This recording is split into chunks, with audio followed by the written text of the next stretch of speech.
nós temos nossa convidada e tutora do nosso grupo, Renata Adriele, que é professora adjunta de nutrição clínica do Departamento de Nutrição Clínica e Social da UFOP, doutora em cirurgia pela UFPE, mestre pela Universidade Federal de Ouro Preto, na linha de Bioquímica e Fisiopatologia da Nutrição, especialista em nutrição clínica pelo Programa de Residência do Hospital da Clínica da UFPE, especialização em andamento em ciências nutricionais e longevidade, graduando em nutrição pela Universidade Federal do Maranhão, e atua principalmente nos seguintes temas: obesidade, cirurgia bariátrica, moléculas de adesão e marcadores inflamatórios, síndrome metabólica e dietoterapia e longevidade. Então, Renata, seja bem-vinda. Muito obrigado pela sua participação mais uma vez aqui com a gente, do PET e pelo grupo de nutrição humana. Então, boa apresentação. Muito obrigado. Bem, boa noite a todos. Eu que agradeço o convite, né, da gente falar um pouco de hemograma e como é que a gente pode avaliar esse hemograma na perspectiva de longevidade e prevenção. Eu vou colocar aqui os slides. Eu gosto de falar muito, né, meninos? Então, se eu estiver, assim, passando muito do tempo, vocês podem falar. E aí, eu vou só desligar minha câmera, porque a minha conexão está ruim, e para evitar qualquer problema aí no percurso da apresentação, eu vou desligar, mas depois eu deixo ela ligadinha, tá? Deixa eu colocar. Vocês conseguem ver agora? Sim, Renata. Se quiserem parar no meio da apresentação para tirar dúvida ou fazer algum comentário, enfim, podem ficar à vontade. Se preferirem, também no final a gente vai discutindo. E aí, o tema é esse, né? O nosso tema de hoje é a leitura desse hemograma e como é que a gente pode avaliar o hemograma nessa perspectiva de longevidade. Lembrando que a gente, para fazer, né, a avaliação e dar o diagnóstico nutricional, nós temos vários elementos, como antropometria, dietético, exame físico, e a gente tem também o exame bioquímico, né, a avaliação laboratorial. E essa bioquímica, né, ela serve para nos dar um diagnóstico clínico, até mesmo um diagnóstico nutricional, auxilia, né, fazer pesquisas em relação à sintomatologia ou qualquer, né, outra intercorrência que aquela pessoa tenha, um prognóstico de saúde de vida também, junto com o monitoramento, e hoje a gente trabalha muito em prevenção. E aí lembrar que a avaliação bioquímica, ela desempenha somente uma parte dessa avaliação geral, tanto clínica quanto nutricional, e também ela faz parte de um total, né, do tratamento do paciente. Então, durante o tratamento a gente faz os acompanhamentos e previamente a gente vai fazendo alguns diagnósticos ou prevenção. E saber interpretar esse hemograma é extremamente importante, até porque a gente tem os valores de referência que o laboratório, né, nos dá, coloca em todo o exame bioquímico, mas importante, inclusive está destacado de vermelho, que valor de referência não significa que aquela pessoa ela está bem. A gente também tem que lembrar das variações biológicas, interpessoal e intrapessoais, conseguir conjugar o valor de referência não, o valor do exame com os sinais e sintomas que aquele indivíduo chega relatando para a gente, e além disso, uso de medicações, condições de estilo de vida, são fatores que interferem nessa interpretação. Até porque, por exemplo, em determinados exames bioquímicos, e no leucograma também interfere, uma atividade física vigorosa previamente, até 24 horas antes de realizar o exame, pode provocar alguma alteração nele, tá? E saber quais os exames solicitar mediante os sinais e os sintomas clínicos, as doenças, né, as doenças clínicas, as variações biológicas, enfim, desse paciente. Mas está em destaque principalmente o valor de referência e conseguir conjugar com sinais e sintomas, porque é isso que a gente precisa ter noção. Um exame bioquímico, ele não fala sozinho, né? Muitas vezes, a clínica do paciente, ela é muito mais soberana do que o número que o exame bioquímico ele solta ou que ele coloca ali para a gente no papel. E o que a gente também precisa ter noção é que valores de referência não significa estado de saúde ótimo. O valor de referência que o laboratório coloca no exame bioquímico são os valores mais comumente encontrados em dados populacionais, que, né, 95% da população não desenvolve uma doença dentro desses valores de referência. Mas, quando a gente vai tratar de uma pessoa, a gente não está tratando 95% da população, a gente está tratando os 5% que é o indivíduo, né? Quanto mais essa leitura for uma leitura individualizada, associada com os sinais e sintomas clínicos daquele indivíduo, mais personalizado vai ser o meu tratamento nutricional, né? E melhor resultado desse tratamento a gente vai colher, certo? Então, esses 5% aqui dessa curvazinha de normalidade, da curva de Gauss que a gente estuda e não sabe para que ela serve, né? Ela é o nosso ponto-chave quando a gente vai fazer uma leitura de exames na perspectiva de longevidade. E aí, um exemplo que eu sempre dou e que eu sempre falo é em relação ao colesterol total. O valor de referência que hoje a gente coloca e as próprias diretrizes brasileiras de cardiologia impõem como um valor de saúde, né, um valor ótimo, seria um colesterol menor do que 190 miligramas por decilitro. Mas isso nem todo mundo que está fora desse valor de 190, ou seja, que esteja acima de 190, tem um problema de dislipidemia e vai desenvolver alguma doença cardiovascular. Pode ser uma falta, né, de colesterol para a produção, por exemplo, de hormônios sexuais, como é o caso das mulheres na menopausa. Por isso, gente, que é o valor ótimo ou o valor ideal é a melhor forma da gente fazer a leitura desse exame bioquímico na perspectiva de prevenção. E aí vamos falar do hemograma, né? Vamos desvendar e abrir essa caixa de Pandora que é o hemograma. Primeiro, quando a gente vai solicitar isso no exame bioquímico, né? Nós, como nutricionistas, somos balizadas para isso, a gente pode fazer solicitação de exame bioquímico. E aí eu sempre vou solicitar como hemograma completo. Isso porque quando eu coloco o hemograma completo, eu tenho a série vermelha, a série branca e as plaquetas. Se eu coloco apenas hemograma na solicitação do exame, o laboratório ele só vai entender e só vai me dar o valor da série vermelha, certo? Então, primeira lição, sempre solicitar hemograma completo para eu ter as séries vermelhas, brancas e as plaquetas ali como valores para a gente fazer essa leitura mais aprofundada. Então, vamos começar falando da série vermelha, né, que é o eritrograma. Na série vermelha, a gente encontra as hemácias, valores de hemácias, hemoglobina, hematócrito, VCM, HCM, CHCM e RDW. Nós vamos falar de todas elas. E esses valores de referência, gente, ele muda por sexo e por faixa etária. Esse aqui é um exame de um paciente pós-Covid, é um paciente real do sexo masculino, que é idoso, tem mais de 60 anos. Então, o que esse laboratório e os exames que a gente pega, né? Vocês vão ver que, a depender do laboratório, vão ter nomes diferentes, certo? Valores de referência diferenciados, por isso que o valor ótimo, ele é importante da gente avaliar.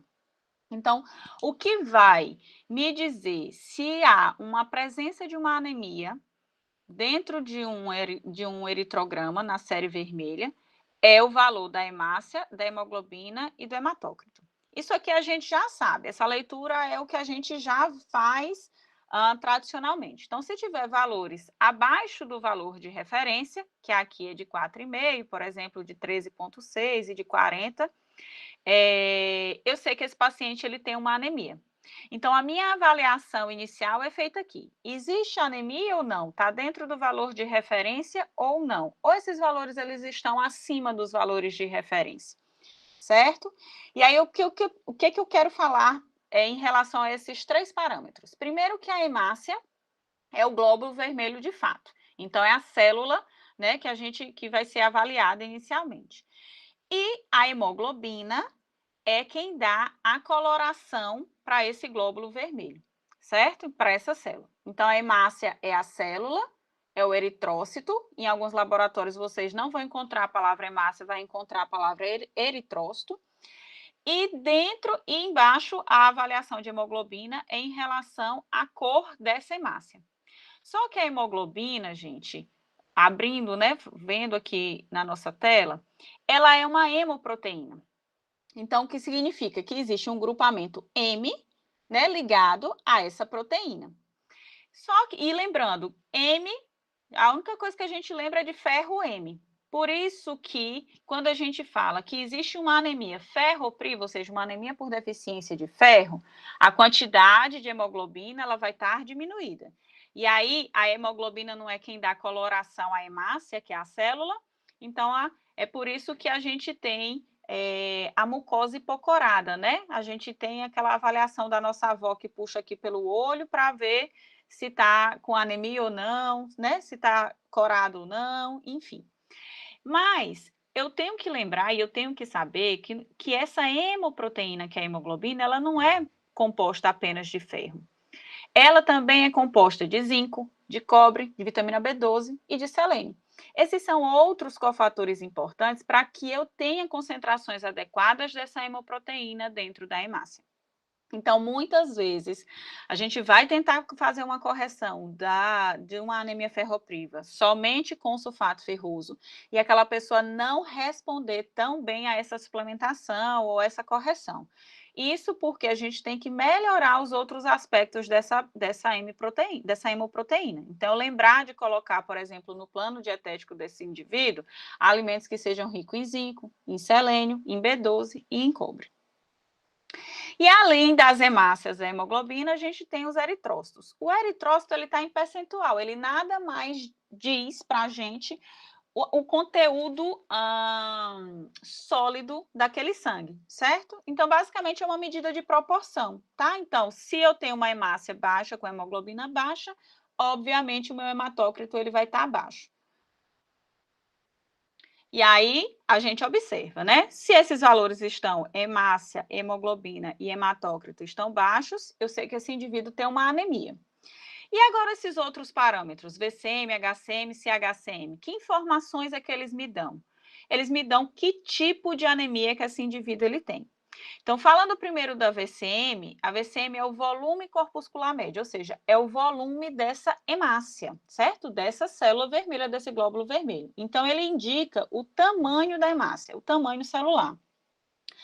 E aí a leitura é o seguinte: se ele está dentro do valor de referência, eu coloquei esses, mas vocês podem ver valores maiores ou menores de referência, a depender do laboratório, certo? Eu digo que essa célula, que essa hemácia, ela é normocítica, ou seja, ela está num tamanho normal, né, de célula. Se eu observo pelo valor do VCM, que ele está abaixo da referência, significa que essa célula está microcítica, ou seja, ela está menor do que o volume, o tamanho que era para ela ser.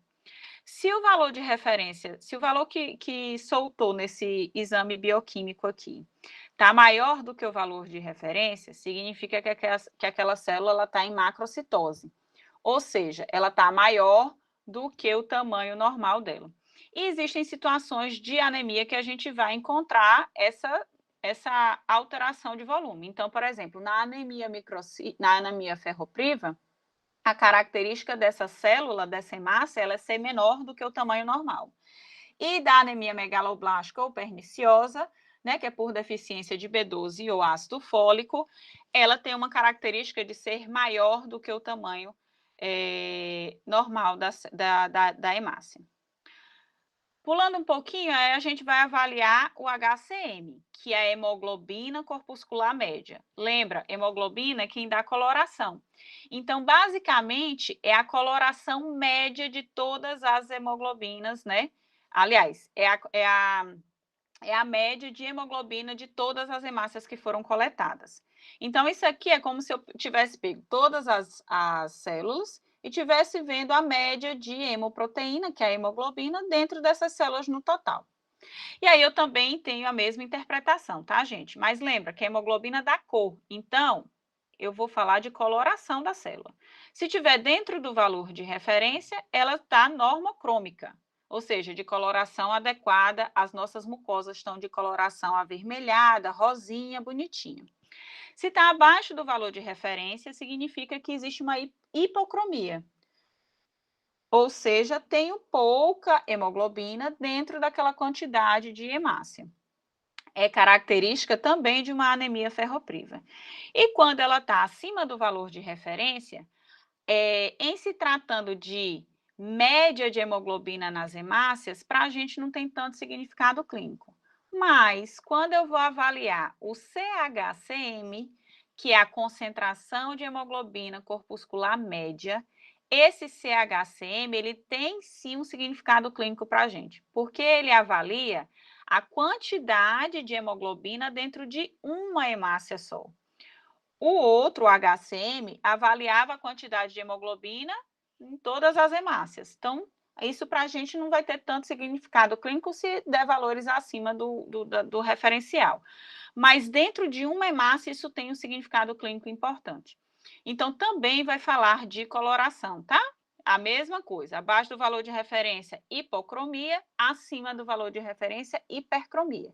E aí, como eu estou avaliando uma hemácia só, aí sim eu tenho um significado clínico importante, que pode ser, por exemplo, uma anemia chamada de esferocitose, que é uma anemia hemolítica importante, hereditária, enfim.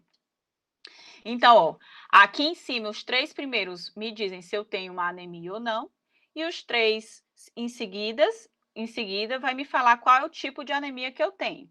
Se ela é, né, por deficiência de ferro, ou se ela vai ser, por exemplo, por deficiência de vitamina B12 ou por alguma doença hereditária. E aí a gente tem a parte final, que é esse RDW. O RDW, em inglês, quer dizer variação do tamanho médio dessas hemácias. Todas as nossas células ela tem um ciclo celular diferenciado, né? A depender da situação, do momento, se eu estou acima do nível do mar, abaixo do nível do mar, enfim, a produção ela vai estar mais aumentada, menos aumentada, então o tempo de vida dessas células elas são muito modificáveis. Por isso, as variações de tamanho também são modificáveis. Então, ao mesmo tempo, eu tenho células mais jovens, células maduras, células mais velhas, né, em senescência, e isso tem uma variação de tamanho. E aí o RDW, ele me fala exatamente isso. Quanto é que está variando o tamanho médio dessas minhas hemácias? Por quê? Porque essa variação aqui, se ela está maior do que o valor de referência, significa que eu tenho hemácias de tamanhos diferentes circulando.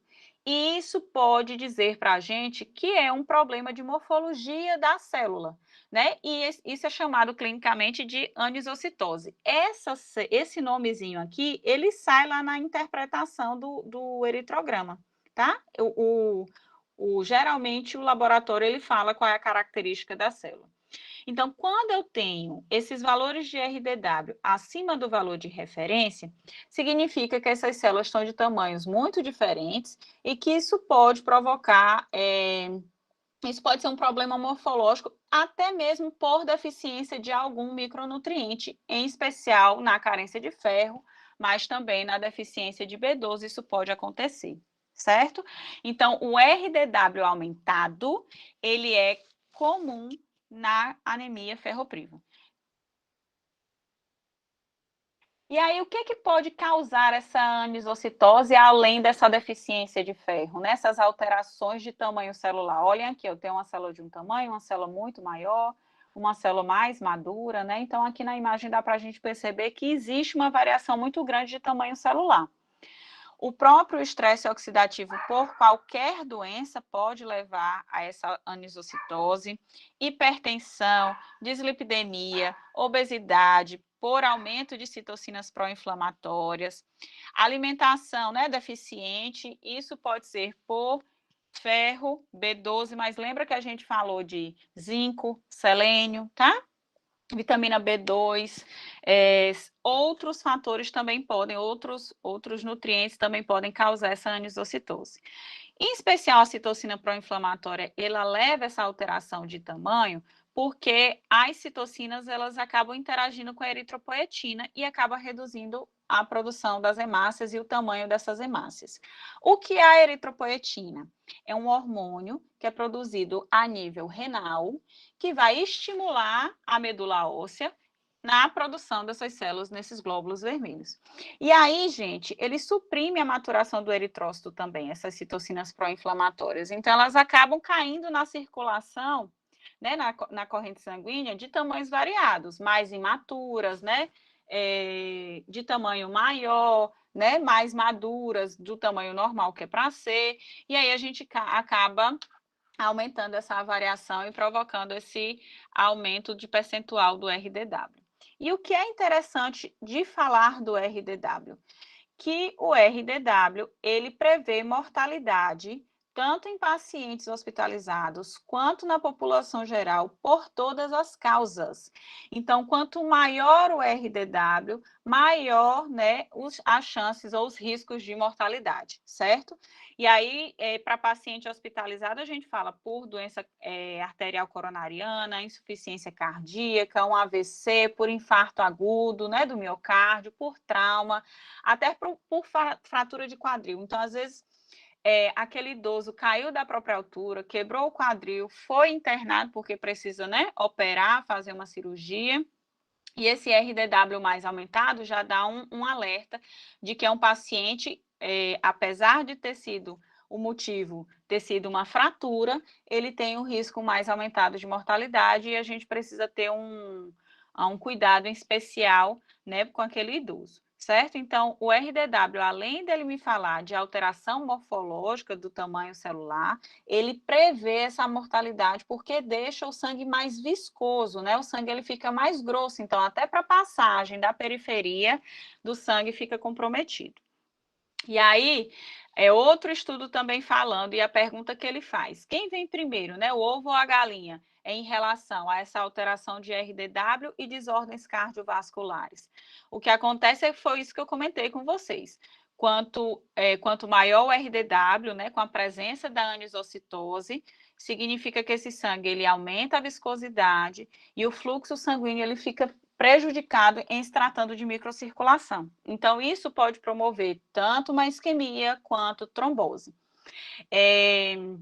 Além disso, neutraliza, né, as ações, por exemplo, o dióxido nítrico, que é um potente vasodilatador, e isso tem relação com doenças cardiovasculares, leva a acúmulo de lipídio, porque o sangue fica mais viscoso, né, as ulcerações e até mesmo trombose de uma cápsula fibrosa, que é a formação, que é a gênese da placa de ateroma.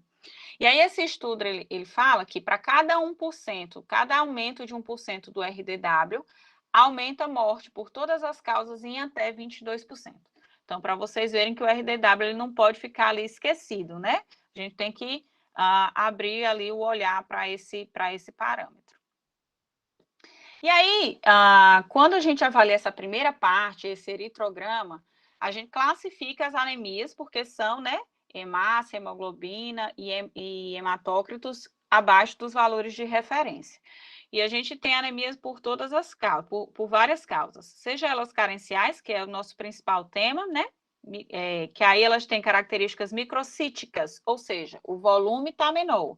Pode ser por deficiência de ferro, zinco, cobre, B2, né? Selênio, como eu comentei. E pode ser macrocítica, a característica dessa hemácia ser macrocítica, ou seja, um volume maior. Isso em decorrência das deficiências de B12 e de ácido fólico. Mas eu tenho anemia por aplasia, ou seja, essa minha medula óssea não produz hemácias com tanta eficiência, por que causas? Tóxicas. então, drogas, toxinas ambientais, inseticidas, pesticidas, aquelas pessoas que têm contato com agrotóxico, né? Benzeno que são encontrados, por exemplo, em queima de óleo, de gasolina. Então, a gente está suscetível a essas anemias em virtude da toxicidade ambiental também. E aí eu tenho anemias, né, hemorrágicas ou anemia por doença crônica, em especial a insuficiência renal crônica por falta de eritropoetina. Lembrem que é um hormônio produzido pelo rim, e esse hormônio é quem vai estimular a ativação e a produção da medula óssea de células vermelhas. E aí vamos falar dessas duas, né, da anemia ferropriva e da anemia megaloblástica. A anemia ferropriva, ela tem a característica que eu comentei com vocês. Ela vai ser hipocrômica e microcítica, ou seja, ela tem um tamanho pequeno, celular menor do que o normal, e ela tem uma coloração, né, menor também pelo conteúdo de hemoglobina menor dentro da hemácia.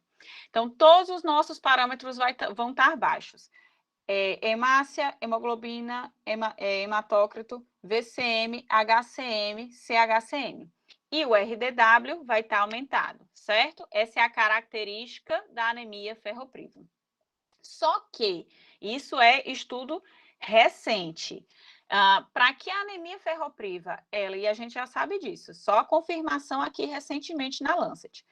O que a gente já sabe? Que para essa anemia ferropriva ela ser instalada, a deficiência de ferro vem acontecendo há muito tempo. Então, eu posso ter uma deficiência de ferro sem ter uma anemia, sem ter modificações no meu hemograma, certo? Então, as manifestações clínicas e funcionais, elas podem ocorrer até mesmo antes de uma anemia aparecer no meu hemograma. Então, o paciente, lembra da clínica, né? A clínica do paciente, ela é soberana. Então, é uma pessoa que vai dizer para vocês que está com queda de cabelo, as unhas estão fracas, um cansaço, né, importante, que está dificultando a atividade do dia a dia dela, né, que só pensa em dormir, enfim. Então, isso pode ser uma deficiência de ferro, sem ainda a anemia ela estar instalada. Outra coisa importante, deficiência de ferro, ela também pode levar a uma hipofunção da tireoide, certo? Por quê? Porque existe uma enzima chamada TPO, que é a tireoperoxidase, que é ela quem vai, de fato, ligar o iodo, né, na tirosina para formar os hormônios T3 e T4, que são as etapas bem iniciais da síntese desses hormônios, e elas dependem de ferro. E aí, além da deficiência de ferro, ela vir com sintomas antes da anemia chegar, eu tenho sintomas de hipotireoidismo também muito parecidos com o que acontece na anemia, certo? Então, eu tenho que sempre... O que eu quero falar para vocês? De lembrar, de avaliar os estoques de ferro antes de chegar numa avaliação clínica, de fato, da anemia ferropriva pelo hemograma, certo? Se a anemia ela já está instalada, é porque essa deficiência de ferro ela já aconteceu há muito tempo. E é isso que a gente continua falando aqui, ó.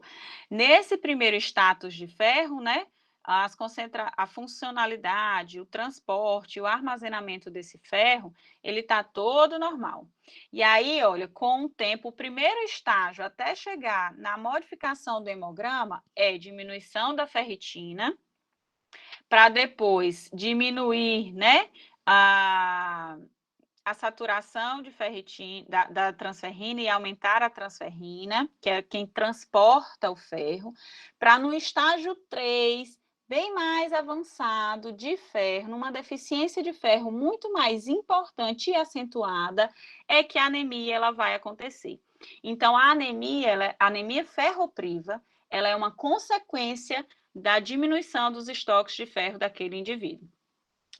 E quem vai me dizer, de fato, quem é a base para dar o diagnóstico de deficiência de ferro, não é nem as concentrações de ferro sério, porque essas concentrações elas são muito variadas.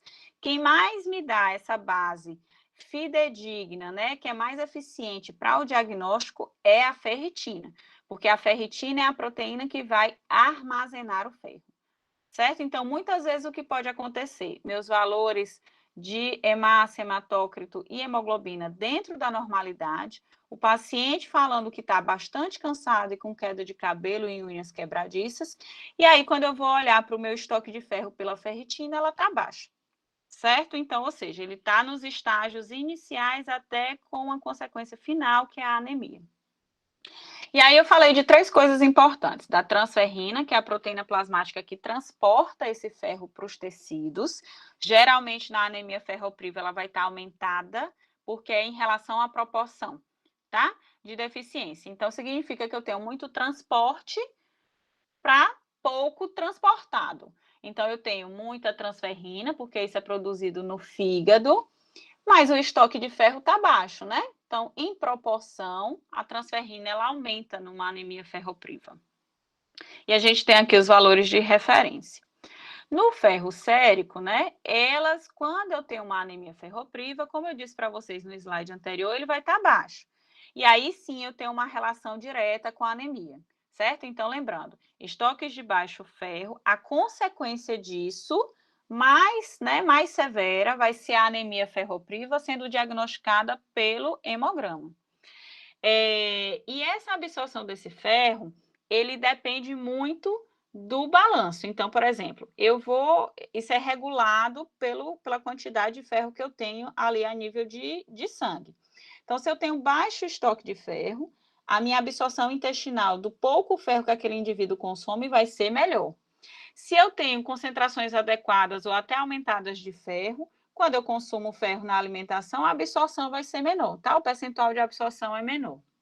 E aí eu tenho valores de referência, mas vejam a amplitude do valor de referência do ferro sérico. Lembra lá da história, né? 95% da população aqui dentro não vai ter, por exemplo, anemia ferropriva. Mas lembrem que a anemia ferropriva é o estágio final daquilo tudo. Aí, olha, a amplitude vai de 50 a 160. Mas a gente tem valores ideais para, de fato, a gente considerar que essa deficiência de ferro não vai comprometer, por exemplo, a função da tireoide, né? E provocar um hipotireoidismo. Então, o que seria ideal de ferro? É que esses valores fiquem entre 70 e 100, ok? E a ferritina é a proteína que vai armazenar o ferro. Como a gente viu, é a proteína mais importante para dar esse diagnóstico de estoque de ferro diminuído, porém é uma proteína de fase aguda positiva. Isso significa que se aquele indivíduo tem uma inflamação, independente se é uma inflamação aguda ou se é uma inflamação crônica por qualquer outra doença ou qualquer outra situação, como, por exemplo, COVID-19, essa ferritina ela estará aumentada com o estoque de ferro aqui normal ou baixo, tá? Com ferro sérico normal ou baixo. Quando isso acontecer, ferritina alta com ferro sérico normal ou baixo, significa inflamação. Mas se eu tenho ferritina baixa com ferro sérico baixo, aí sim é um estoque de ferro diminuído que pode levar, né, à anemia ferropriva. Aqui eu tenho valores de referência, mas que também são valores de referência muito amplos. Uma pessoa que está com 30 de ferritina não tem as mesmas características clínicas de uma pessoa que está com 100 de ferritina ou 150 de ferritina. Dá para entender esse valor que a amplitude é muito grande.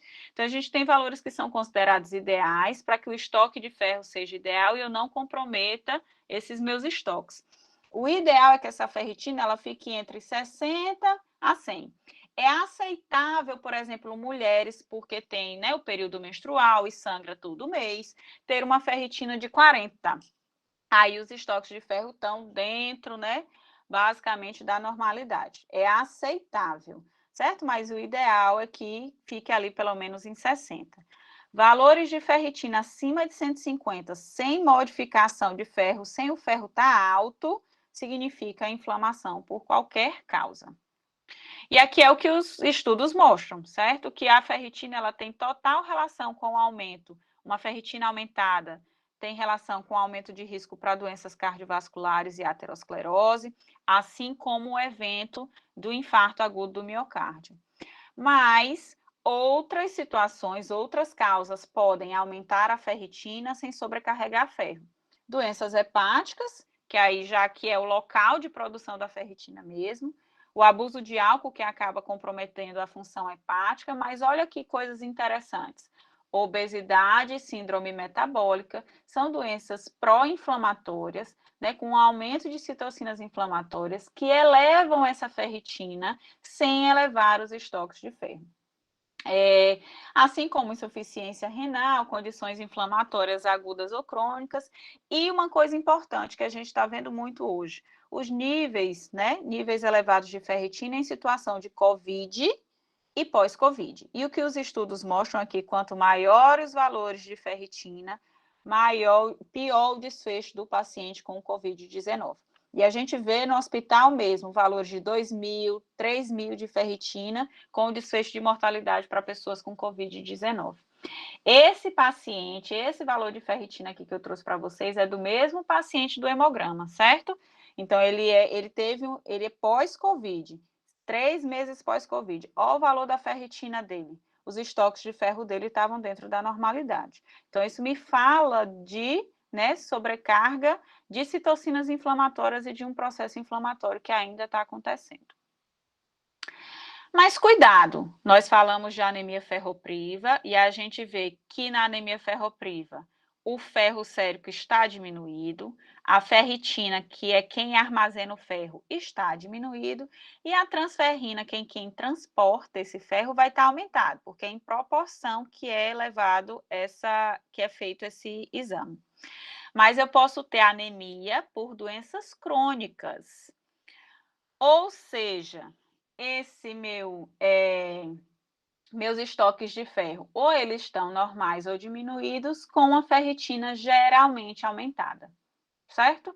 Então, essa é a característica da anemia, de alteração lá do valor do meu hemograma, com uma ferritina sérica aumentada. É por doença crônica, a inflamação acaba levando à produção aumentada da ferritina, que é uma proteína de fase aguda positiva. Aumenta quando há inflamação. Outra anemia que a gente falou foi a anemia megaloblástica, que aí é o contrário. Eu vou ter hemácia, hemoglobina e hematócritos diminuídos, mas quando eu vou olhar para o VCM, que é o volume, ou seja, o tamanho dessa hemácia, ele vai estar acima do valor de referência. E geralmente essa anemia megaloblástica é por deficiência, e aqui está em destaque, grave e prolongada de B12 e folato.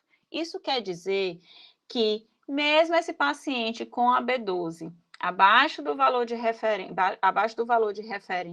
ou dentro do valor de referência, mais próximo do mínimo, raramente vocês vão ver esse hemograma com esse VCM aumentado, mas vai ser uma coisa muito rara.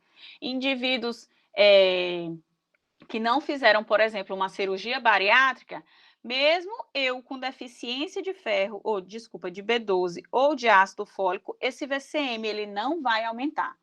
Então, é difícil fazer um diagnóstico de anemia megaloblástica só esperando ver esse VCM aumentar. Isso porque, tanto o folato quanto a cobalamina, que é a vitamina B12, a deficiência acaba bloqueando a síntese de DNA e, obviamente, minimizando a maturação das hemácias, certo? Mas não só de hemácia, também de leucócitos e de plaquetas. Mas a vitamina B12 e o ácido fólico, eles têm um papel muito importante na hematopoiese. Então, eles auxiliam, eles são cofatores importantes para a maturação dessas hemácias. E a gente fala ácido fólico e B12 como se fosse uma coisa só, porque eles têm metabolismo muito semelhantes, parecidos e complementares. Se eu tenho deficiência de folato, pode ter certeza que terá deficiência de B12. Se eu tenho de B12, pode ter certeza que o folato ele também vai ter deficiência. Mas assim como a ferritina, por exemplo, a vitamina B12, ela tem um valor de amplitude de referência muito grande. Vai de 250 até 950, o valor de referência dela. Vamos pensar. Um indivíduo que tem uma B12 em 250 não tem as mesmas funcionalidades bioquímicas, da B12, comparado com alguém que tem 500, 600 de vitamina B12. O metabolismo de quem tem a B12 em 600 e 500 é muito melhor do que quem tem próximo de 250. Por isso, a gente também usa valores ideais. De onde é que a gente tira esse valor ideal? Dos estudos mesmo, dos artigos científicos que mostram, que fazem essa correlação, certo? Então, o que seria o valor ideal de B12?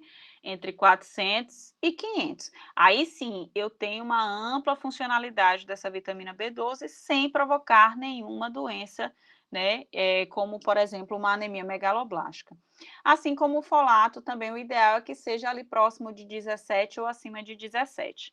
Vocês raramente vão pegar um exame bioquímico de folato, vendo deficiência, ou seja, menos do que 3. Por quê? Porque as nossas farinhas, elas são suplementadas com ácido fólico. Então, raramente a gente vai ter essa deficiência aqui. Mas olha o mesmo paciente lá do COVID. Olha a vitamina B12 dele aqui. Deu 291 porque a gente suplementou. Mas olha com o valor, a primeira avaliação que a gente fez, quanto estava? 203. Na bioquímica dele, em algum momento, lá no hemograma, vocês viram que o VCM dele estava acima do valor de referência? Não estava. Estava dentro do valor de normalidade do VCM. Por isso, solicitar a B12 é importante. Independente do hemograma, eu tenho que solicitar essa B12 para eu saber se eu tenho uma deficiência de B12. E isso pode comprometer a longo prazo, mas isso é bem a longo prazo, a produção, a maturação normal das hemácias. E aqui são os valores de referência, valores ideais que a gente fala dentro dos valores de referência e a comparação do que seria ideal. Bem legal essa tabela. Quem puder tirar foto, guarda, porque isso é importante da gente trabalhar sempre com prevenção. E o contrário pode acontecer também, gente, que é chamado de poliglobulia. Valores de eritrócito, ou seja, de hemácia, de hemoglobina e hematócritos, acima dos valores de referência. E quais podem ser as possíveis causas para isso? A altitude, cigarro, né, que pode provocar hipoxemia, hipóxia, né? Uso de eritropoetina por alguém que tem alguma doença renal, isso pode acontecer. E quais as consequências desses valores acima dos valores de referência? Morte cardiovascular, risco para morte cardiovascular aumentada. Por quê? Porque quanto mais hematócrito eu tenho, maior vai ser a viscosidade desse sangue, desse plasma, mais difícil vai ser esse sangue chegar na periferia e a trombose, isquemia acontecer. Ok? Então, tanto para menos quanto para mais do valor de referência, a gente vai ter problemas. Pulando para a série branca dessa caixa de Pandora. Vejam que eu tenho inúmeras células aqui, certo? E aqui é o que a gente chama do leucograma. O leucograma, a primeira coisa que a gente vê do leucograma são os leucócitos. Os leucócitos nada mais são do que a contagem total de células brancas, que são as células de defesa ali do nosso corpo. Esses leucócitos aumentados, eles podem falar para a gente tanto de infecção quanto de inflamação. Então, não é só infecção bacteriana, viral, fúngica, mas inflamação e inflamação subclínica também pode falar. E cada célula, né, branca ali, dentro desse leucograma, ele é afetado por um tipo específico de substância. Então, eu falei, leucócitos é a soma de todas essas células da série branca. Neutrófilos, linfócitos, monócitos, eosinófilos e basófilos.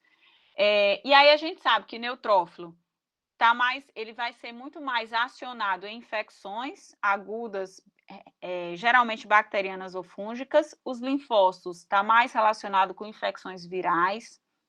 Os monócitos, infecções mais crônicas de longo prazo, e isso é importante lembrar desses monócitos toda vez que eu for olhar meu leucograma. Os eosinófilos, a gente não pode deixar de considerar a infecção parasitária, em especial no Brasil, porque a gente ainda tem, né, muita infecção parasitária, diferente de países desenvolvidos, mas ele também fala de reações alérgicas alimentares, e isso é importante. Basófilos também fala de alergia, certo? E aí eu tenho esses outros, mielócitos, metamielócitos, blastos, eles são células imaturas que não é para eles estarem presentes no meu leucograma. Coisa importante que eu preciso saber do leucograma. Os valores, eles são de pessoas saudáveis, eles são constantes e individuais, ou seja, toda vez que eu olhar o leucograma de uma pessoa, eu tenho sempre que comparar esse leucograma atual com o prévio, certo? Para quê? Para eu saber se isso está aumentando ou não, mesmo dentro do valor de referência. Fumo e obesidade, eles aumentam os leucócitos porque levam à inflamação. E lembra da história do exercício? O exercício físico de alta intensidade, previamente realizado, né, ao exame bioquímico, ele pode reduzir, por exemplo, até 50% desses leucócitos. Então, geralmente, o que a pessoa faz? Pode, como vai muito cedo, ou ele faz o exercício antes e depois vai lá fazer a coleta do sangue. E aí a gente precisa orientar esse indivíduo para o horário que ele for fazer o exercício físico. Ou ele não faz naquele dia, ou ele faz depois que coletar o sangue. Outra coisa importantíssima, o leucograma ele solta valores relativos, ou seja, em percentual, e absolutos. E na prática clínica da gente, valores absolutos eles são melhores de diagnóstico do que o valor relativo, porque o relativo é o valor em percentual, ou seja, isso aqui, o valor absoluto, em relação ao total dos leucócitos, ou seja, o total de células. Continuo no mesmo hemograma daquele meu paciente lá do comecinho. Também, gente, vai depender do laboratório. Às vezes ele vai soltar leucócitos, aí já solta o nome neutrófilos, linfócitos e assim vai. Outros laboratórios, eles soltam os nomes das células imaturas. Então, por exemplo, quando eu vou avaliar os neutrófilos, eu posso ter esses valores de blastos, promielócitos, mielócitos, metamielócitos e bastões. Esses são as células imaturas. E, de fato, o neutrófilo maduro é esse segmentado aqui. E aí, sim, é esse valor que precisa estar ali, né, no exame. Essas células imaturas não é para elas estarem presentes no exame. Se tiverem presentes, significa que a infecção ela está muito severa e que o sistema de defesa do paciente ou da pessoa não está conseguindo combater aquela infecção. E assim eu vou, né? Linfócitos é para estar, os atípicos, pelo nome diz, são atípicos, ou seja, não é para estar presente, e as outras células, certo? Então, aqui, leucócito é o total. Se eu somar esses valores absolutos aqui, vai dar esse valor aqui, de 10.700. Peguei o leucograma, a primeira coisa que eu olho, leucócitos. Também, assim como todo valor, todo o exame bioquímico, os leucócitos eles têm valores ideais. Então, vejam que o valor ideal seria entre 4.000 e 6.500. Acima de 6.500, eu já posso falar de uma leucocitose, ou seja, valores mais aumentados de leucócitos, mas dentro de um valor de normalidade. Eu já tenho que ligar o meu alerta, porque pode ser que aquela pessoa está desenvolvendo, por exemplo, uma resistência à insulina. E aí, valores acima a gente chama de leucocitose, que provavelmente pode ser por infecções, mas, inflamação, e a gente sabe que doenças crônicas têm esse cunho inflamatório, assim como valores abaixo do valor de referência, a gente chama de leucopenia. E aí, geralmente, é por imunossupressão.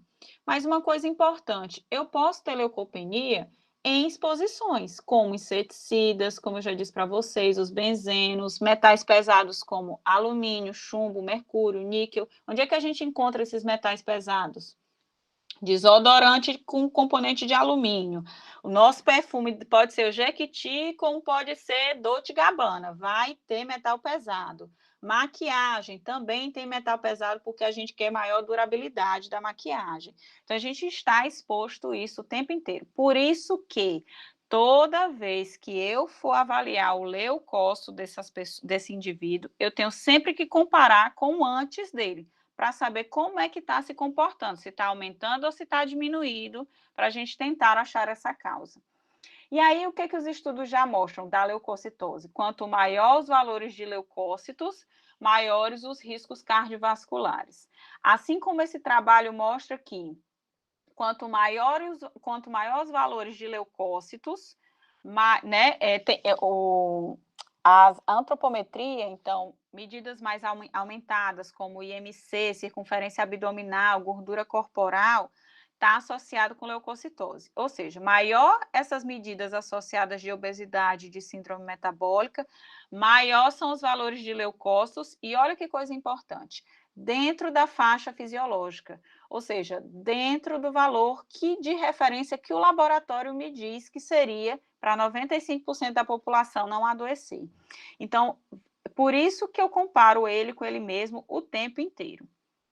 E esse trabalho aqui, deixa eu ver se eu acho, desde 2006, ele avaliou 925 indivíduos brasileiros e mostrou a relação do OMI-R, que avalia a resistência à insulina, com a contagem de leucócitos. Ou seja, significa que esses leucócitos mais aumentados pode me falar de uma resistência à insulina, mesmo o paciente nem mudando a glicemia dele ou a hemoglobina glicada dele.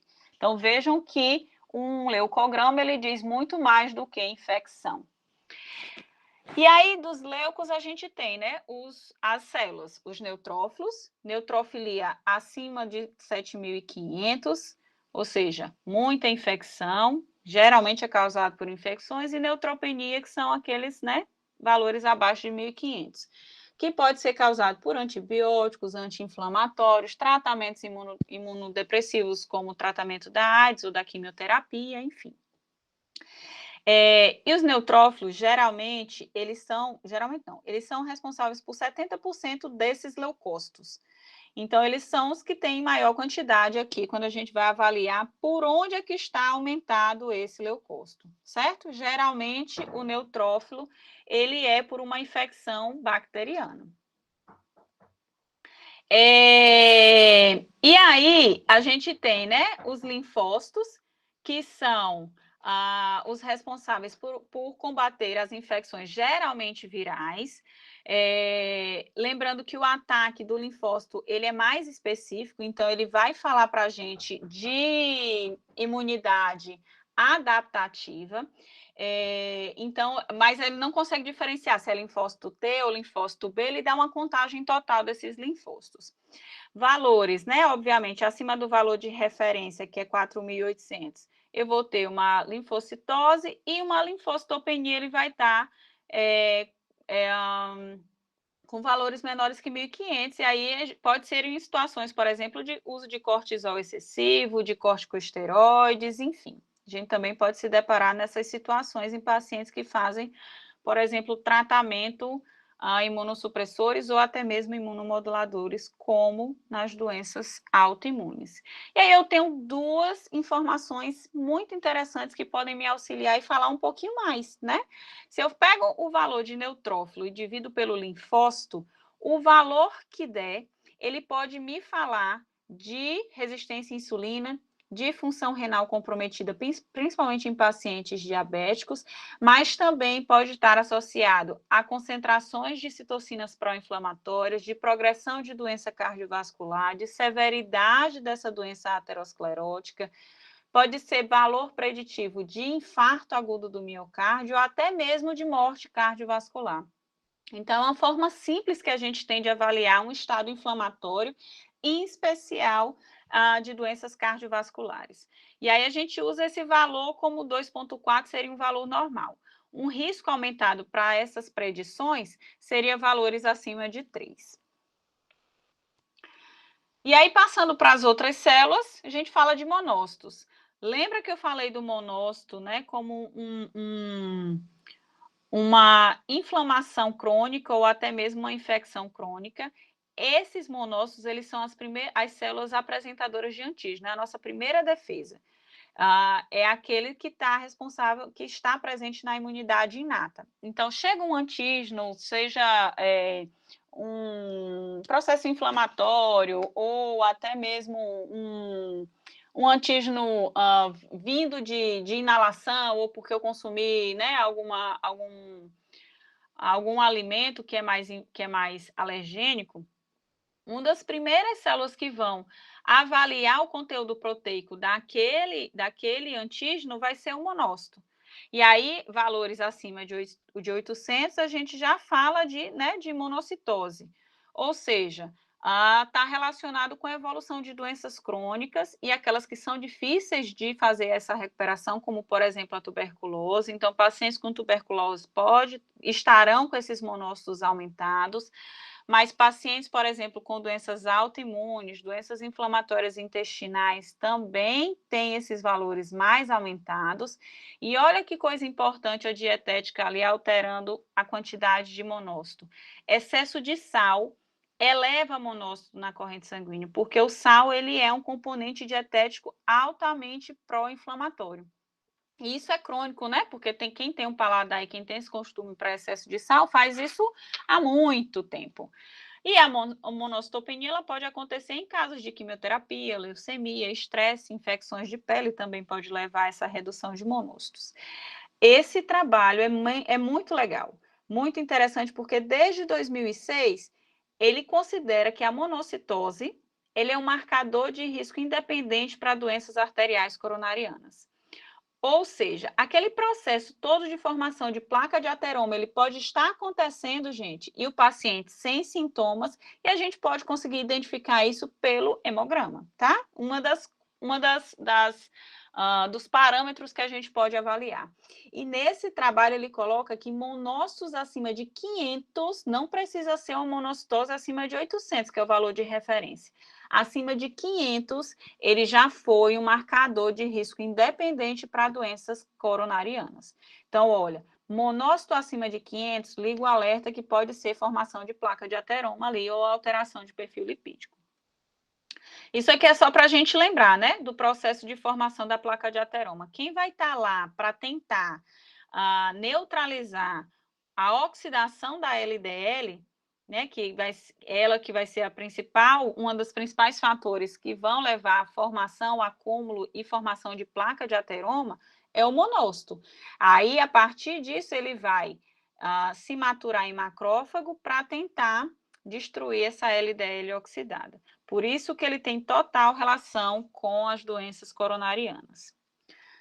Já lá no finalzinho, a gente já está chegando, né? Lá no final do leucograma, a gente tem os eosinófilos. Como eu disse, geralmente eosinófilos aumentados, no Brasil, a gente não podemos descartar que seja por infecções parasitárias, né? As ascaris, enfim, estrongiloides, são as principais, mas qualquer outra infecção parasitária, ela tem a capacidade de aumentar o eosinófilo. Então, eu vejo, leuco aumentou, os leucócitos aumentaram, por onde é que esse aumento está ocorrendo? Está aumentando porque o eosinófilo está alterado. Então, aqui eu sei que pode ser por uma infecção parasitária. E aí, outros exames, né, precisam ser solicitados. Mas, eosinófilo aumentado também pode predizer situações de doenças, né, de pele dermatológicas, como psoríase, que é uma doença autoimune, mas ela é dermatológica, as dermatites, e olha o que eu chamo a atenção, para alergia. E geralmente o eosinófilo aumentado, ele fala de alergias alimentares tardias, ou seja, aquelas que não têm envolvimento da imunoglobulina E, né, da IgE. Então, por exemplo, é uma pessoa que consome uma banana, 2, 3 dias, 4 dias, 5 dias depois, ela começa a ter, né, algumas coceiras, uma tosse, e ainda não conseguiu relacionar isso com, por exemplo, a ingestão alimentar. E o eosinófilo, ele pode falar isso para a gente. Se ele tiver acima de 1%, que geralmente entre 1% e 3%, né? Aqui eu vou olhar para o relativo, já me fala de uma possível alergia alimentar tardia. Assim como os basófilos. Os basófilos aumentados, eles me falam de alergia, mas diferentemente do eosinófilo, o basófilo aumentado, que é para estar zerado, o ideal ele estar zerado, ele fala de uma alergia imediata, ou seja, é imuno, né, mediada pela imunoglobulina, pela IgE. Ou seja, é aquela pessoa que geralmente tem alergia a camarão. Sentir o cheiro já começa a se coçar, né, a fazer edema de glote, a fazer edema ocular, enfim, são aquelas pessoas que têm uma alergia mais de consumo e de sintomas imediatos. Mas o eosinófilo também pode estar aumentado, por exemplo, em deficiência de ferro. Então, eu tenho que procurar saber quais as causas dessa possível basofilia, acima desses valores de 200. Então, veja, eosinófilo e basófilo me falam de alergias alimentares e muitas vezes a gente passa despercebido em relação a isso. E para finalizar aqui o nosso hemograma completo, lá no finalzinho de tudo existem as plaquetas. Lembrem que a plaqueta ela tem uma função de agregação e adesividade, né, dessas células endoteliais, impedindo, por exemplo, as hemorragias. Então, valores baixos de plaqueta, abaixo do valor de referência, que aqui é de 150, né? 150 mil, é indicativo de um processo hemorrágico. Isso pode acontecer, né, em qualquer situação. Mas valores acima de 400 também, aí a gente tem um problema, porque aí eu tenho excesso de plaqueta, e esse excesso de plaqueta, ela pode provocar os trombos, né? Pode provocar, por exemplo, um trombo, isso levar a isquemia em determinadas regiões. Se essa isquemia ou se esse trombo, ele parar, vamos dizer, numa artéria importante no coração, o infarto ele vai acontecer. Se acontecer desse trombo ele bater, né, a nível cerebral, um AVC isquêmico acontece, né? Pode ocorrer. Então, a gente precisa ter cuidado em relação à plaqueta. Não só a coagulação, ele tem função de coagulação sanguínea, a gente precisa ter cuidado na contagem total deles, mas também em relação ao tamanho, à morfologia e, obviamente, à funcionalidade. Onde é que eu avalio o tamanho de plaqueta? Nesse danado dessa sigla aqui, que a gente olha e também nem sabe para que serve, que é o MPV. É o volume plaquetário médio. E aí, gente, quanto maior for essa plaqueta, mais difícil, mais viscoso aquele sangue ele vai se tornar, menos, né, capacidade ou mais dificuldade esse sangue ele tem de conseguir chegar na periferia e o coágulo ele acontecer, certo? O trombo ele acontecer e a isquemia ocorrer. Então, as principais causas de plaquetopenia, né, que vai levar a uma hemorragia, porque eu não tenho quem faça essa adesividade, que impeça, né, que tampe aquele buraco do endotélio, geralmente é por produção insuficiente, como no caso de leucemias, destruição mais aumentada, como situações de doenças autoimunes, ou um consumo exagerado mesmo de anticoagulantes, certo? Mas a plaquetose, né, que esse aumento da plaqueta, que geralmente é acima de 450 mil, mas isso depende do valor de referência que o laboratório ele vai te dar, ele geralmente vai acontecer, esse excesso de plaqueta produzido pela medula óssea, ele vai acontecer em situações de hemorragia. Eu preciso estancar a hemorragia, seja ela crônica, né, aguda na realidade. E aí, o aumento da plaqueta lá acontece. Mas as plaquetas próximos dos valores máximos de referência também pode me falar de uma inflamação, de artrite reumatoide, de processo, né, inflamatório como a formação da placa de ateroma, né, já que as plaquetas elas também participam dessa formação da placa de ateroma. E isso também já pode estar me dizendo aqui, ó, na plaquetograma, e nós ainda não percebemos ou não avaliamos de maneira adequada essas plaquetas. Então, valores ali entre 200 mil, 300 mil, certo? São valores mais adequados, tá? Mais ideais. Passou de 350, aí eu já tenho que ligar o meu alerta, porque alguma inflamação está acontecendo, e isso pode ser a nível de endotélio e pode ser a formação de uma placa de ateroma. E aí, aqui, o que eu trago de trabalho falando é que, além, né, daquela relação que a gente viu, neutrófilo, linfócito, a relação plaqueta-linfócitos, eles também podem predizer, dar um prognóstico, né, mais rápido, mais simples e menos dispendioso de possíveis eventos cardiovasculares. Então, se eu pego o valor de plaqueta e divido pelo valor dos linfócitos absolutos e esse valor é maior do que 150, já é um preditor de infarto, de insuficiência cardíaca ou de doença cardiovascular. Então, eu também tenho que ligar o meu alerta para aquele paciente. E às vezes ele vai chegar para vocês e vai dizer que está tudo muito bem, obrigada, e que não está sentindo nada. Então, aqui o meu hemograma, ele já me dá essas informações importantes. Nesse trabalho, ele coloca a relação neutrófilo-linfócito acima de 4,2, mas lembra que acima de 3 já também é um risco aumentado para eventos cardíacos.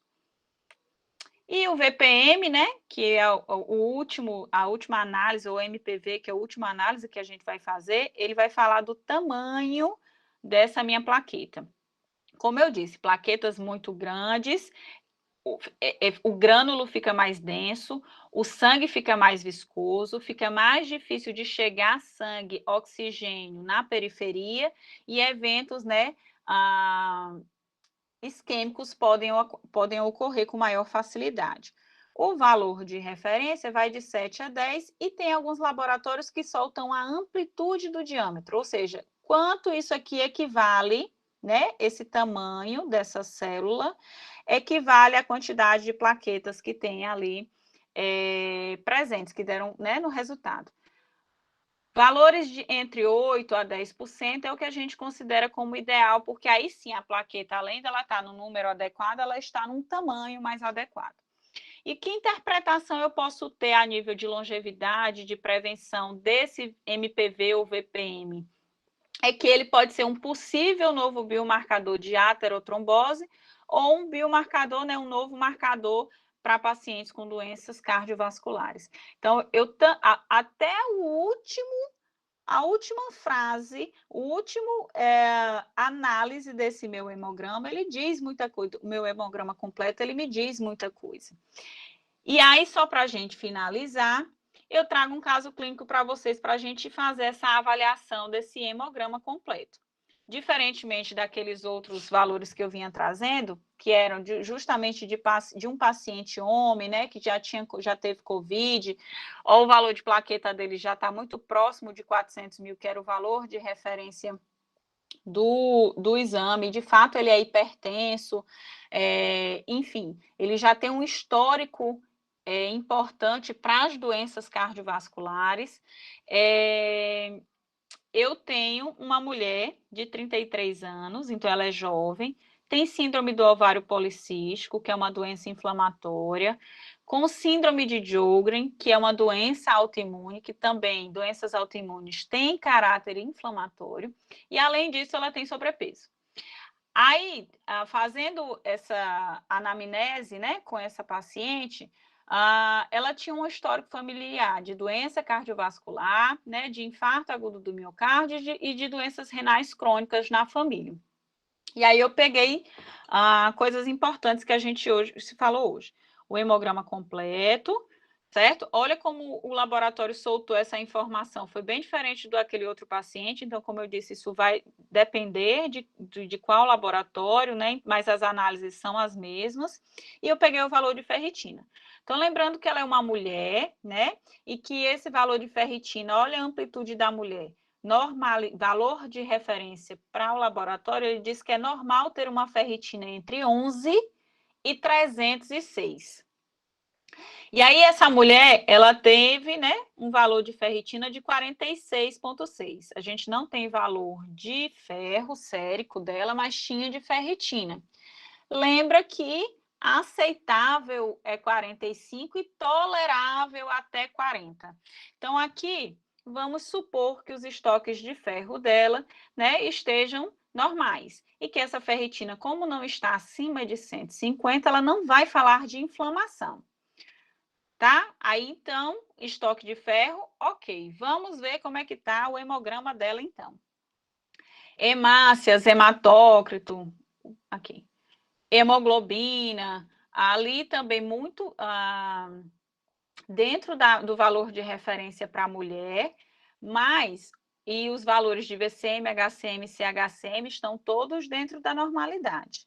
Mas isso aqui, olha, já é uma preocupação. Por quê? Porque aqui, apesar de estar dentro do valor de referência, ele está mais próximo do valor mínimo da referência. E lembra que aqui é um valor aceitável. Então, por ser uma mulher, né, que tem, enfim, apesar de ter esse síndrome do ovário policístico, esses sangramentos, eles são mais longos, os ciclos menstruais são mais longos, mas geralmente essas mulheres têm um fluxo até maior por deficiência de ferro, e a gente lembra, obviamente, do sangramento menstrual mensal. Então, aqui a qualquer momento, esses estoques de ferro dela podem estar diminuindo, e isso futuramente vai comprometer os valores de hematócrito e de hemoglobina. E esse ADE é o RDW, tá? Desse laboratório. Olha aqui o valor dela, ó, tá dando 13%, onde o ideal é até 13%. E aí, olha, à medida que esse estoque, essa ferritina baixa, o estoque de ferro vai baixar, esses valores de hematócrito e hemoglobina vão baixar e esse RDW ele vai aumentar, né? Trazendo mais viscosidade para o sangue dessa mulher e lembrando que ela tem sobrepeso e tem um histórico, né, de doenças cardiovasculares na família. Então, a gente já sabe que um estoque de ferro aqui, aumentar o consumo de ferro, selênio, zinco é importante. Vamos agora para a série branca. Leucócitos totais dela, 6.200. Maravilha, tá dentro dos valores de normalidade, né? Que aí a gente tem o ideal que é até 6.500. Ok. E aí eu vou ver por onde é que quais os valores que apareceram. Esses todos, aí a gente tem aqui, ó, mielócitos, promielócitos, lembram que até bastonetes, isso são células imaturas que não podem aparecer no hemograma de uma pessoa que não tenha nenhuma infecção. Maravilha, até aqui fechamos. Neutrófilos, deu dentro do valor de referência, maravilha, mas olha os eosinófilos desta mulher. Lembra que eu falei que valores acima de 1% pode falar de alergia alimentar tardia? Então, ó, doença autoimune, doença inflamatória, né? O consumo alimentar dessa mulher, ela tem uma reação alérgica tardia, uma intolerância a algum alimento e ela ainda nem sabe que ela tem ou ainda nem percebeu que tem. Pode ser um consumo exagerado de sódio, pode ser um consumo aumentado, por exemplo, de açúcar refinado simples, de glúten, de leite, né? Estou falando glúten e leite, em especial por conta das doenças autoimunes. Então, aqui, olha, já pergunto para ela o que ela sente, se tem algum alimento que ela tem dificuldade de fazer digestão, ou que ela sente dificuldade, né? Alguma outra coisa, coceira, quando come, sei lá, algum alimento, passa um tempo tossindo, né? Tem sinusite, porque isso também tem relação com a via respiratória, enfim. E aí venho linfócitos, seriam os típicos, tá ok dentro do valor de referência. Os monócitos está em verde porque significa que está ok, está em 372, mas se tivesse acima de 500, um processo inflamatório a nível endotelial já poderia ter desenvolvido, não só pelo sobrepeso, mas pelo histórico familiar dessa mulher. E aí eu vou para a contagem, né, de plaquetas. Aqui eu tenho uma plaqueta de 229 mil, tá ok, dentro do ideal, com um volume plaquetário dentro do valor ideal também, que é de mais ou menos 8,5, certo? Mas olha a amplitude do diâmetro plaquetário. Está em 12%. Apesar do meu valor de laboratório ser de 8% a 18%, o ideal é ser até 10%.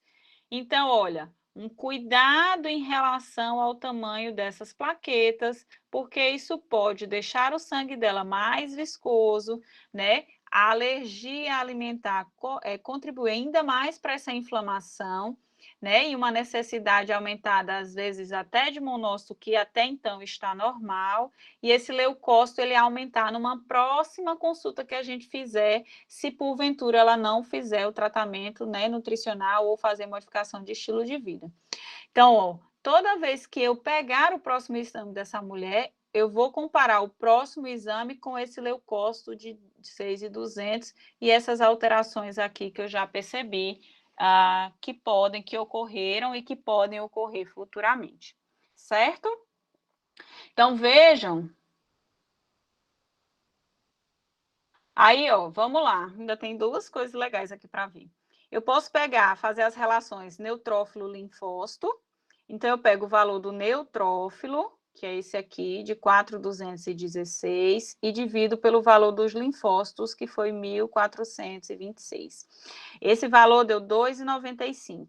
Até então, eu tenho, né, não tem o risco aumentado, porque essa relação acima de 3, aí fala de um risco aumentado para as doenças cardiovasculares.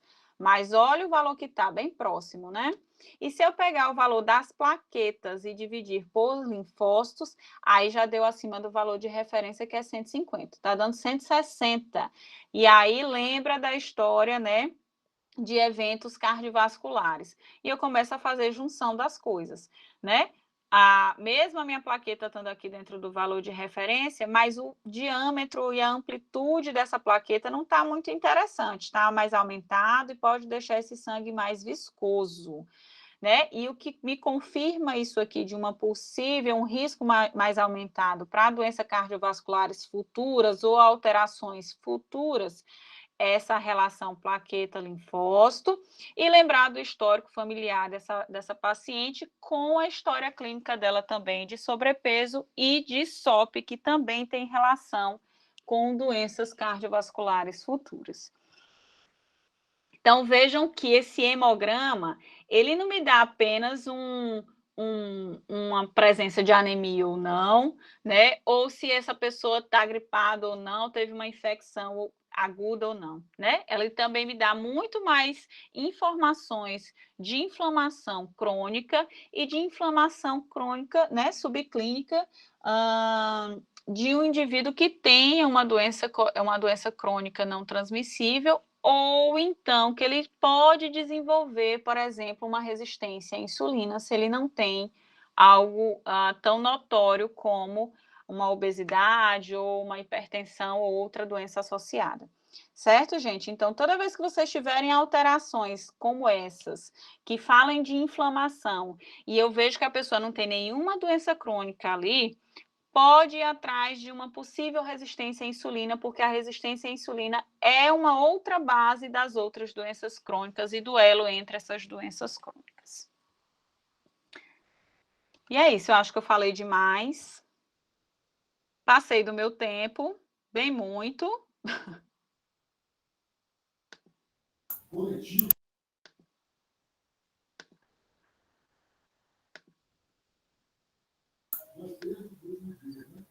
Renata, queria parabenizar em nome do grupo de estudos e do PET. Foi muito bom, como sempre. E queria abrir agora para as perguntas. Quem tiver uma pergunta, abrir o microfone ou escrever no chat. Gente, eu posso ter falado muito rápido justamente por conta do tempo, e vejo que eu saí, né, falando rápido demais, mas se quiserem que eu volte em alguma parte ali, vocês podem comentar aqui no chat, tá? Lipe, tem uma pergunta da Marina no chat. Deixa eu ir atrás aqui. Sim, a história do alumínio, né? Marina, é o seguinte, o alumínio, ele é um metal pesado e que ele pode, a depender da pessoa e da genética da pessoa, ou fazer uma leucocitose ou uma leucopenia.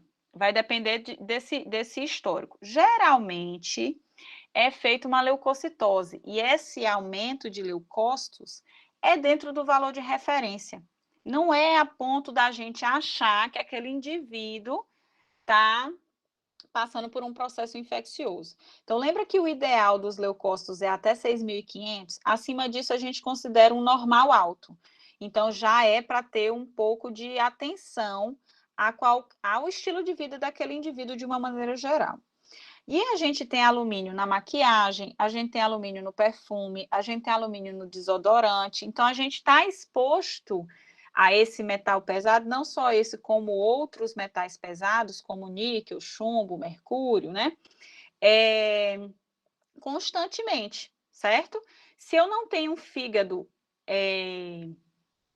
bom, que consiga fazer o processo de detoxificação desses metais pesados, e que raramente um fígado... é difícil a gente ter um fígado que consiga zerar, vamos dizer assim, detoxificar 100% desse metal pesado. Quanto mais exposto, com pouco processo de detoxificação, aí você pode comprometer isso, você pode provocar uma inflamação e outras doenças ali associadas, tá? Então, é saber o que aquela pessoa se expõe muito, pedir para ir trocando ao longo das consultas e trocando algumas coisas, como o desodorante, ao invés de usar cafezinho no copinho de plástico, né? Usar, por conta do BPA, usar num copo de vidro, certo? Trocar panela, que a gente sabe que panelas de alumínio também vão soltar esse metal pesado. Então, aos poucos, a gente vai avaliando. E claro que se as pessoas não conseguem fazer essas trocas, eu tenho outros nutrientes importantes, como fitoquímicos, compostos bioativos, que podem auxiliar o fígado a melhorar esse processo, certo? Eu não sei se eu consegui te responder, mas é mais ou menos isso. Geralmente, aquelas pessoas que trabalham em exposição, elas têm mais leucopenia. A gente até, não sei se alguém estava comigo, no ambulatório, na cadeira de ambulatório, a gente pegou um homem que trabalhava em exposição à queima, né, de óleo e de carvão, e que ele disse, olha, eu sempre tive esses leucócitos baixos, é por conta da exposição eterna dele, então a medula óssea dele acabou fazendo aplasia, produz menos células vermelhas, então sempre eu tenho que comparar ele com ele mesmo, eu tenho que saber qual é o padrão de leucócito dele, para conseguir saber se ele está piorando ou se ele está melhorando, se a intervenção que a gente está fazendo está adequada ou não está sendo tão efetiva. Isabela, acho que a Isabela levantou a mão primeiro, depois a Tereza. Renata, primeiro, parabéns, assim, você sempre traz muito conhecimento para a gente, eu acho que a Escola de Nutrição ganhou com você, eu amo ter você como minha professora. E eu fiquei com duas dúvidas. A primeira delas sobre os valores ideais. Você falou que encontra em estudos, e aí eu queria, assim, saber de fontes confiáveis, como procurar. Eu digo isso porque eu fiz parte do Nutrial, e a Fernanda passou um material da Ana Purjol, que tem alguns valores de referências. E aí, só que aí não tem de todos. Eu queria entender, assim, como que você faz para ter esses valores ideais. Então, geralmente a gente vê, Isabela, nos estudos mesmo. Por exemplo, quando vai pegar um estudo novo que fala de valores de monócito, como foi o caso daquele estudo brasileiro que falou de monócitos acima de 500 e sendo fator de risco independente para as doenças cardiovasculares. Então, a partir daí, eu já anoto esse valor, né, e já deixo ela ali de stand-by para saber o que os outros trabalhos estão achando. Se valores acima de 600, valores acima de 350, né, valores acima de, sei lá, 800, que já é uma monocitose importante, que é o valor de referência. Então, geralmente é dos estudos mesmo. O ponto de corte que ele utilizou nesse quartil que já teve uma relação significativa com a doença, tá? E aí, como a Fernanda passou esse trabalho, na realidade, esse material para vocês, geralmente esses nutricionistas, esses cursos, eles já fazem um levantamento bem amplo dessas bases de dados, desses exames bioquímicos, para a gente fazer esses valores ideais. Mas isso pode ser de experiência própria sua também, tá, Isabela? Então, na sua prática clínica futura, você pode ver que uma vitamina B12 de 300, a grande maioria das pessoas que você atende tem esquecimento tem esquecimento de memória, uma memória mais relapsa, é mais cansada, está mais relacionado com depressão, isso pode ser muito de prática clínica sua. E aí, sei lá, com valores de 350 de vitamina B12, você já vê que o seu público não apresenta sinal e nem sintoma. Isso também vai muito de paciente para paciente, tá? Então, você vai querer, sei lá, suplementar essa B12, porque está baixa. E aí, eu notei que o valor deu 300. Ainda não está perto de 400, né? Ainda falta 100 microgramas para eu chegar lá. Mas ele está dizendo que já melhorou os sinais e os sintomas dele quando aquela, sei lá, aquela B12 estava em 300. Então, o paciente, a clínica dele sempre é o que vai dizer para você se você está indo pelo caminho certo ou não, tá? Entendi, Renata. Então, posso me nortear, né, pelos artigos, esses materiais que esses nutricionistas geralmente fazem um compilado, mas eu também posso, assim, igual você falou, na minha prática clínica, ir observando. Entendi. Exatamente. Bem interessante Por essa exemplo, parte. o folato, foi o que eu disse para você. Raramente você vai pegar um exame de folato que ele vai estar abaixo de 3. Muito raro. Aí você passa, tá lá, o folato 10, folato 7. Ah, então tá bom. Isso é porque a gente sabe que as nossas farinhas são suplementadas com ácido fólico, né? Mas que podemos melhorar, por exemplo, se for uma mulher que quer engravidar. A gente pode deixar esse folato mais aumentado, é por isso que ela suplementa ácido fólico, né, metilfolato durante a gestação.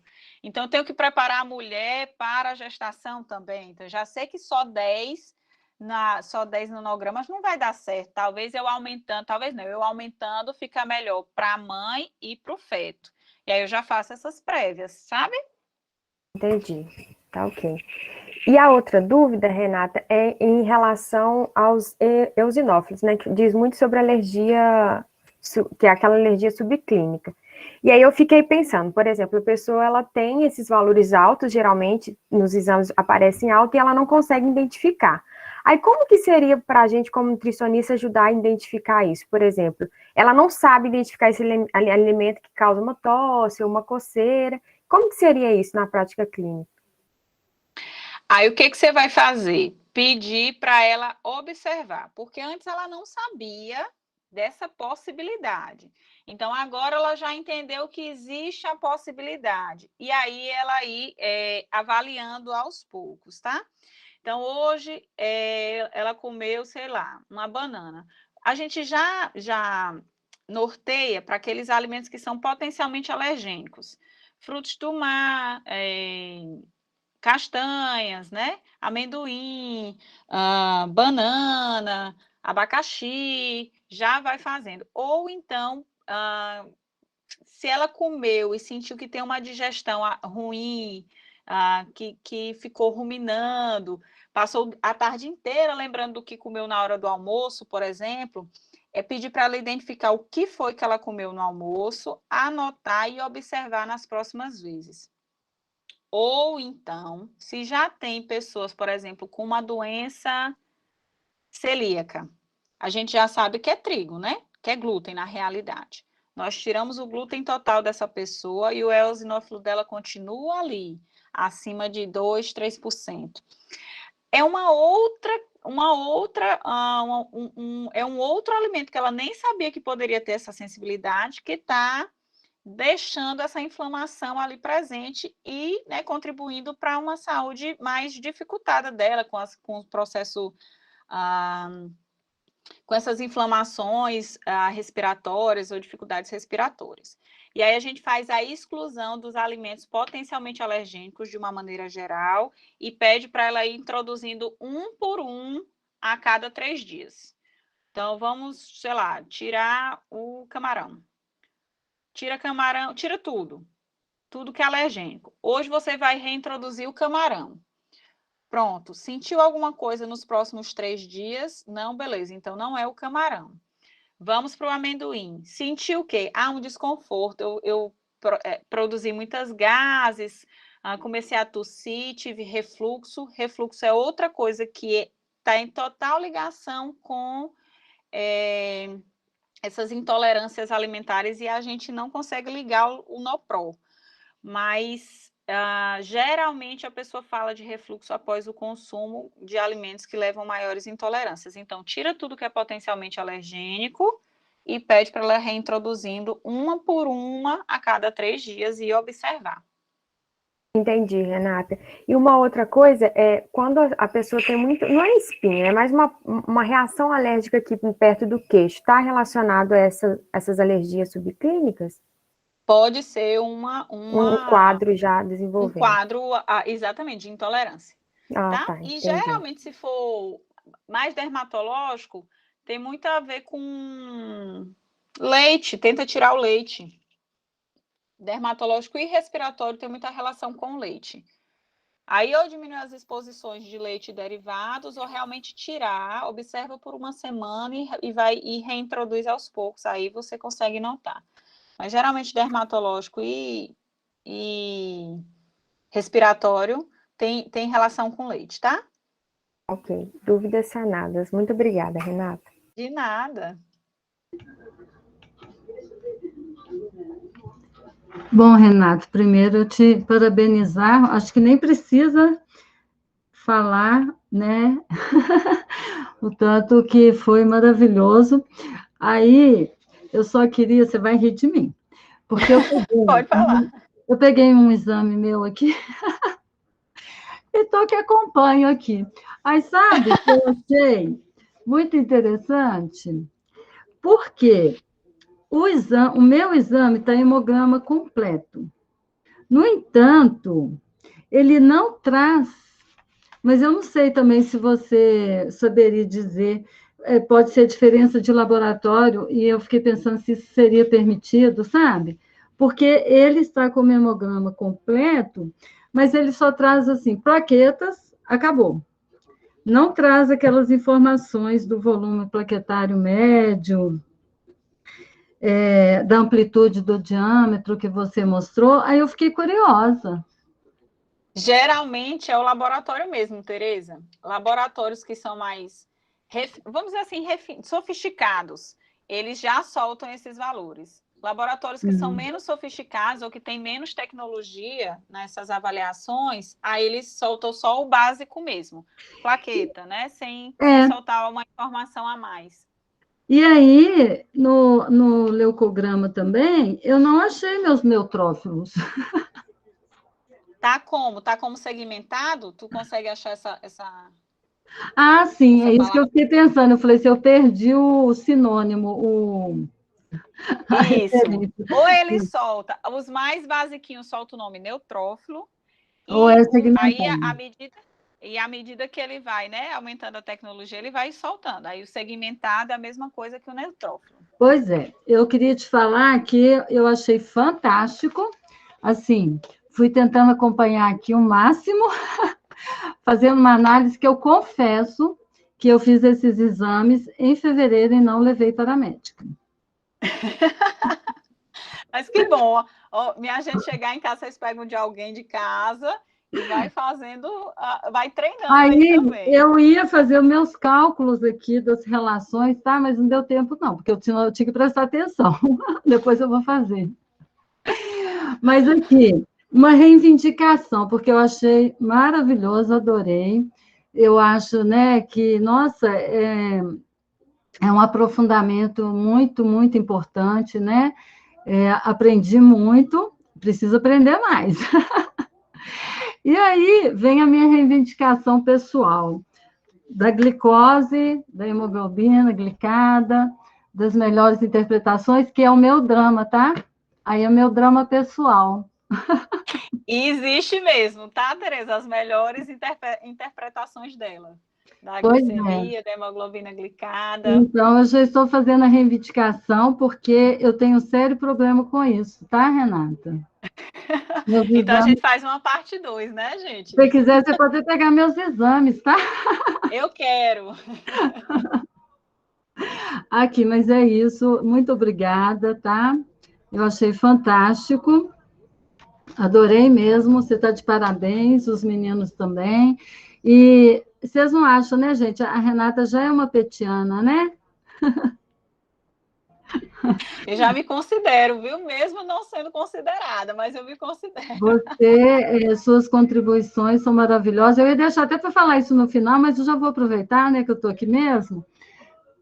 Só te parabenizar e agradecer imensamente, né, por todo o apoio para o grupo, especificamente para o grupo de estudo, mas, na verdade, para todos os petianos, né, suas contribuições maravilhosas aí, nas rodas de conversa, no grupo, no minicurso, então, eu só tenho que te agradecer e te dar os parabéns, tá?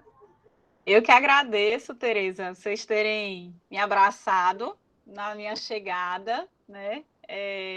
Como eu disse, eu já me considero uma petiana. E esses meninos são fantásticos, assim como você conduz muito bem o PET Nutrição. E são temas relevantes que a gente, de fato, não vê na sala de aula, que a gente precisa colocar isso, né, em maiores discussão para tentar chegar no mercado ou formar de uma maneira que a gente veja que a lacuna não esteja tão ampliada, né, e que a gente não sinta tanta falta ou tanto medo de dar aquele primeiro contato com o paciente ou com o mercado de trabalho, de fato. Eu que agradeço. Tem gente aqui, eu estou vendo meus ex-alunos lá de Recife, tem um pessoal que está sempre na nossa roda de conversa, no nosso grupo de estudos na realidade, né? Carinhas novas por aqui. E o que a gente tiver aí para contribuir, estamos aqui, é só chamar. Eu acho uma delícia. Muito bom. Gosto. Eu também queria agradecer a todo mundo que apareceu aí, saudades, né? Gente, outra que eu vou eleger como petiana é a Miliane. A Miliane também está sempre presente com a gente, eu acho isso fantástico, viu, Miliane? Eu esqueci de falar, que tem muito tempo que eu queria falar isso para você. Sempre nos enviando, então é muito legal, a gente fica super feliz com a presença de cada um, né? E agradecer também todo mundo aí que está presente. E a questão da gente matar um pouquinho da saudade, mais ou menos, né? Então é isso. Muito obrigada, gente.